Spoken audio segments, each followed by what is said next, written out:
ভয় নাই, নিঃশ্বাসে প্রাণ যে করিবে দান, ভয় নাই তার ক্ষয় নাই।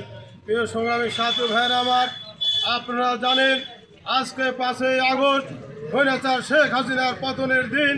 আজকে ছাত্র জনতার মধ্য দিয়ে আজকে আমাদের তারাশ উপজেলার নেতৃবৃন্দ তারাশের ছাব্বিরের রক্তের মধ্য দিয়ে শেখ হাসিনা বিদায় নিয়েছিল।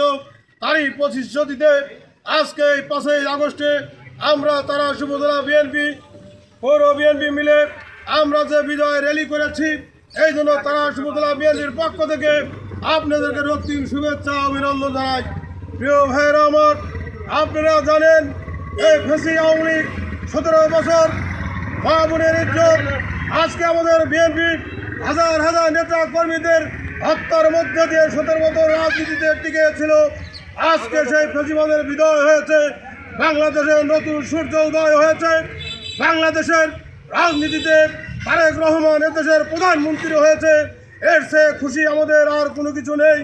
আমি তারাশ উপজেলা বিএনপি নেতৃবৃন্দদের দিয়ে একটি কথা বলতে চাই, যে স্বেচ্ছাচারিতা শুরু করেছেন, অবিলম্বে যদি এই স্বেচ্ছাচারিতা সরে না আসেন, এর জব জনগণ আগামী দিনে আপনাদেরকে দেওয়ার জন্য প্রস্তুত আছে। আপনারা প্রস্তুত থাকবেন।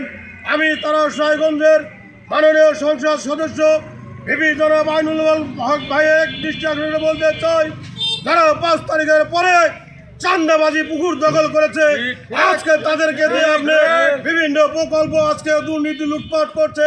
এদিকে আপনি সোচ্চার থাকেন। এবং আমরা যারা খেটে খাওয়া মানুষ আন্দোলন সংগ্রাম করেছি, জেল খেটেছি, আজকে আমাদের মাঝে এখানে যে নেতৃত্ব দেন তারাশ পৌর বিএনপির যুগ্ম সাধারণ সম্পাদক আমাদের পৌর মেয়র পদপ্রার্থী জনাব সাইফুল খন্দকারের নেতৃত্বে আমরা আজকে আনন্দ মিছিল করেছি। এই আশা আগামী দিনে সুন্দর বিএনপি পথ চলবে, এই উদাত্ত আহ্বান জানিয়ে সবার সুস্বাস্থ্য দীর্ঘায়ু কামনা করে আমি আমার বক্তব্য শেষ করছি। খোদা হাফেজ। বাংলাদেশ জিন্দাবাদ, বাংলাদেশ জাতীয়তাবাদী দল জিন্দাবাদ। তারাশ উপজেলা বিএনপির পক্ষ থেকে সকলকে ধন্যবাদ জানিয়ে আমি আমার বক্তব্য শেষ করছি। আল্লাহ হাফেজ।